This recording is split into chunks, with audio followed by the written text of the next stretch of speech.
మా ధనరాజ్ గారు ప్లీజ్ మాట్లాడవలసిందిగా రిక్వెస్ట్ చేస్తున్నాం. ఈరోజు రెండు గెటప్లలో కనిపిస్తున్నారు మొత్తానికి.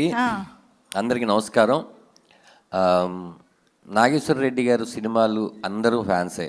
ఆయన సినిమాలో పాటలు కానీ కామెడీ కానీ చాలా చాలా బాగుంటాయి. అలాంటి ఆయన చిన్న గ్యాప్ తీసుకున్నారు. కానీ ఆ గ్యాప్ ఎందుకు తీసుకున్నారంటే ఒక దద్దరిల్లిపోయే సినిమా తీయడం కోసం తీసుకున్నారు. అదే ఈ సినిమా. డెఫినెట్గా మిస్టర్ మిడిల్ క్లాస్ అందరూ చెప్పినట్టే మనం ఎప్పటికీ మిడిల్ క్లాసే. మనం ఎంత పెరిగినా మన మెంటాలిటీ మిడిల్ క్లాస్ దగ్గరే ఆగిపోద్ది.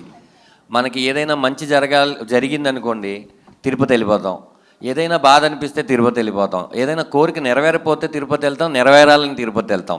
అలా వెంకటేశ్వర స్వామి మనకు తెలియకుండానే ఒక ఫ్రెండ్లీ దేవుడు అయిపోయాడు.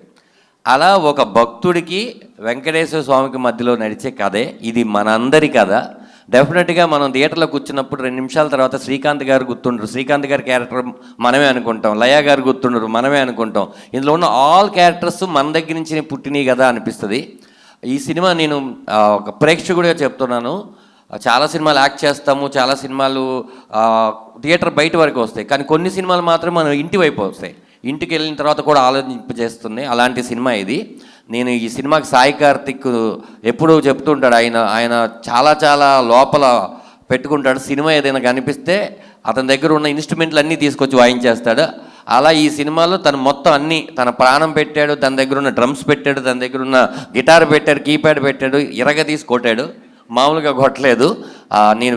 నేను రాజేంద్ర ప్రసాద్ గారు ఇంట్రడక్షను సీను చూడడానికి వెళ్ళానండి. చూసిన తర్వాత నేను అలాగే ఉండిపోయి ఇంటికి వెళ్ళి సరే ఏమైతే అయింది, రాత్రి 8 అయింది పర్లేదు అనుకుని రాజేంద్ర ప్రసాద్ గారికి ఫోన్ చేసి ఒక పావు గంట మాట్లాడాను. సార్ నేను వెంకటేశ్వర స్వామిని చూస్తున్నట్టే ఉందండి, ఆ మ్యూజిక్ అవన్నీ చూసిన తర్వాత నా వల్ల కాలేదు, ఎట్టి పరిస్థితుల్లో మీకు కాల్ చేయాలి అని చేశాను సార్ అంటే ఆయన కూడా ఏమన్నారంటే అంత నా గొప్పతనం ఏం కాదమ్మా, నాకు ఆ క్యారెక్టర్ అంటే నాగేశ్వర రెడ్డి గారిని ఆయన నాగి అని పిలుచుకుంటారు, ఆయన వేయించారు, చాలా సంతోషంగా ఉంది, నీకు నచ్చింది కదా, నీకు అంటే ఒక ప్రేక్షకుడిగా నీకు నచ్చిందంటే నేను కూడా బాగా చేసినట్టే కదా అన్నారు. అంత మంచి సినిమా. ఎప్పుడెప్పుడు 17 వస్తుందనే మేమందరూ వెయిట్ చేస్తున్నాం. ఈ సినిమాలో ఇక్కడ ఉన్న పృథ్వీ అన్న, చిట్టి అన్న, ఆలీ గారు, కరుణ, అశోక్ అన్న, మన రాయనగా వీళ్ళ కాకుండా వెనిల్ కిషోర్ గారు, సునీల్ గారు, మొత్తం రీల్కి ఒక కొత్త నటుడు వచ్చి వెళ్తూ ఉంటారు. ఎందుకంటే పాజిటివ్ అంటేనే శ్రీకాంత్ గారు. ఆయన ఎప్పుడు చాలా పాజిటివ్గా ఉంటారు. ఆయన దగ్గర ఉన్న వాతావరణంలో ఉన్న ఫ్రెండ్స్ని కూడా పాజిటివ్గా పెడతారు. కాబట్టి ఆయన ఉన్న ఈ సినిమాలో వెంకటేశ్వర స్వామి ఉన్నారు. ఈ సినిమా చాలా పాజిటివ్గా ఉంటుంది. ఏదైతే వెంకటేశ్వర స్వామి శ్రీకాంత్ గారిని చేయబట్టి నడిపిస్తున్నారో ఈ పోస్ట్లో రాజేంద్ర ప్రసాద్ గారు, ఈ సినిమాని వెంకటేశ్వర స్వామి థియేటర్ దాకా తీసుకొని వెళ్ళి ఇచ్చేస్తారు. మీ అందరు మిడిల్ క్లాస్ వాళ్ళందరూ కూడా ఈ మిస్టర్ మిడిల్ క్లాస్ సినిమాకి వచ్చి ఈ సినిమాని చూడవలసిందిగా నేను రిక్వెస్ట్ చేస్తున్నాను. Thank you so much. అలన్న మామూలుగా మీరు స్టేజ్ మీద ఉండి ఏదైనా ఒక 10 రూపాయలు 20 రూపాయలు ఇస్తే సెంటిమెంట్గా వర్కౌట్ అవుద్దంట కదన్న, అలా ఒక 500 గూగుల్ పే, ఫోన్పే.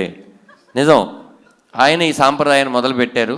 ఆయన చేతి వాడడం ఇలాగే తీసుకుని ఇప్పుడు 2000 తీసుకున్నా, 2500. ఇన్ని ఈవెంట్లు చేశాను, నాకు ఈ కిటుకు తెలియలేదే అలీ గారు, నేను కూడా నిలబడ్డా క్యూలో. మీరు ఇవ్వాలి సార్ ప్రొడ్యూసర్గా. నేను ఎముడిని మర్చిపోయాను ఈ విషయం చెప్పాలి. అసలు ఈ సర్ప్రైజ్ ఏంటంటే ఈ సినిమాలో నాగేశ్వర రెడ్డి గారు ఏమయ్యా నువ్వు ఇంట్లో ఎముడు అన్నాడు. సార్ ఎముడా, మీరు కరెక్ట్గానే అన్నారు, నేను కరెక్ట్గానే విన్నా, నువ్వు ఎముడు అంతే అన్నారు. ఓ ఎముడు ఇంత సన్నగా కూడా ఉండొచ్చారని నాకు అప్పుడు అర్థమైంది. అక్కడికి వెళ్ళిన తర్వాత ఇది కైకాల సత్యనారాయణ గారు, ఎన్టీ రామారావు గారు, ఎన్టీఆర్ గారు, జూనియర్ ఎన్టీఆర్ గారు, మోహన్ బాబు గారు, ఇలా చాలామంది చేశారు. నన్ను ఏమనుకుంటారన్న, ఎముడు నువ్వు అన్నారు. సార్ తిట్టరు కదా, నీకు షుగర్ వచ్చింది ఈ సినిమాలు అంతే అన్నారు. ఓహో షుగర్ వచ్చి ఎముడు ఇలా అయిపోయాడు అనమాట అయితే అని చెప్పాడు.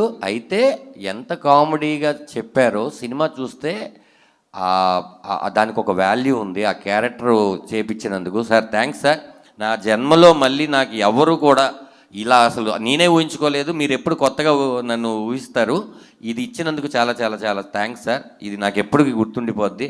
అలాగే లయ గారు, శ్రీకాంత్ గారిని చూస్తే నిజంగా భార్య భర్తలు ఈ పచ్చళ్ళు కూరలతో తిట్టుకుంటున్నారు.